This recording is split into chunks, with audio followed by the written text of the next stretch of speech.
ابو جال نے جب اعلان کیا نا جو حضور کو شہید کرے گا تو اسے 100 سرخ اونٹ دیے جائیں گے. حضرت فضالہ بن عمیر ایک صحابی ہیں، کہتے ہیں میں عورتوں کا معاذ اللہ بڑا رسیہ تھا، تو کہتے ہیں میں خنجر بغل میں دبا کے نا تو طواف کعبہ کرنے چلا گیا. کہتے ہیں وہاں جب میں پہنچا تو میں نے دیکھا حضور بھی طواف کر رہے ہیں، تو نبی کریم نے مجھے دیکھتے ہی حضور میرے قریب آئے اور مجھے نہیں بتانا پڑا. حضور فرمانے لگے تیرا نام فضالہ ہے؟ میں نے کہا ہاں. تو محبوب فرمانے لگے کیا باتیں کر رہے ہو اپنے آپ سے؟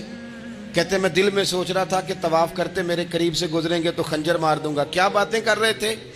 فضالہ کہتے ہیں میں تو جب آیا تھا تو ایک بی بی سے مل کے آیا تھا، میں نے کہا تھا کہ میں آج بڑی رقم لے کے آؤں گا اور معاذ اللہ تیرے پاس رات گزاروں گا. کہتے ہیں میں تو اس سے بات کر کے آیا تھا. اب حضور سید عالم صلی اللہ علیہ وسلم نے پوچھا تو فضالہ ہے؟ میں نے کہا ہاں. کیا باتیں کر رہے تھے اپنے آپ سے؟ میں نے جھوٹ بولا. میں نے کہا جی وہ تو میں تو ذکر کر رہا تھا اپنے دل میں. کہتے ہیں حضور مسکرائے اور مسکرا کے فرمانے لگے چل چھوڑ، جس کام آیا تھا وہ کرتا کیوں نہیں؟ میں جو تیرے سامنے کھڑا ہوں تو کرنا. خیال آیا مسلمان نیک و بد پہچان جاتے ہیں اور آقا آدمی کے دل کی باتیں جان جاتے ہیں.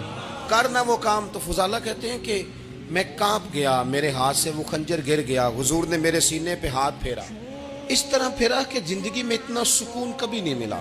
میں قرار محسوس کرنے لگا. کہتے ہیں حضور فرمانے لگے کیا وہ وقت نہیں آیا کہ تو کلمہ پڑھ جائے؟ کہتے ہیں میں نے فوراً کہا حضور آ گیا ہے وقت، پڑھائیں مجھے کلمہ. کہتے ہیں نبی پاک نے کلمہ پڑھا دیا، میں مسلمان ہوا. میں واپس لوٹا تو وہی عورت بن سور کر تیار ہو کر گلی میں کھڑی تھی. عادتیں بدل جاتی ہیں.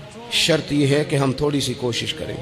شرط یہ ہے کہ ہم اپنے آپ کو اللہ رسول کی بارگاہ میں پیش کریں. ہمیں سب سے زیادہ تکلیف میں ہماری اپنی عادات نے ڈالا ہے، ہماری اپنی خواہشات نفس نے ہمیں زیادہ آزمائشوں میں ڈالا ہے. کہتے ہیں وہ عورت بن سور کے کھڑی تھی. جب میں واپس لوٹا تو پہلے میں اس کے پیچھے بھاگتا تھا، اب میں اس کے قریب سے گزر گیا تو اس نے آواز دی تو فضالہ نہیں؟ کہتے ہیں میری جھکی ہوئی گردن، میں سر نہیں اٹھاتا. مجھے کہنے لگی تو وہ نہیں ہے جو فضالہ ہے؟ میں نے کہا ہوں میں فضالہ، پر وہ والا نہیں جو تجھے ملا کرتا تھا. کہا تو اب کون ہے؟ کہنے لگے میرا ٹائٹل بدل گیا ہے، میرا تعارف بدل گیا ہے، اب میں رسول کائنات کا غلام ہو گیا ہوں. اب لوگ مجھے مسلمان کہتے ہیں. اب میری نگاہوں میں جچتا نہیں کوئی، جیسے میرے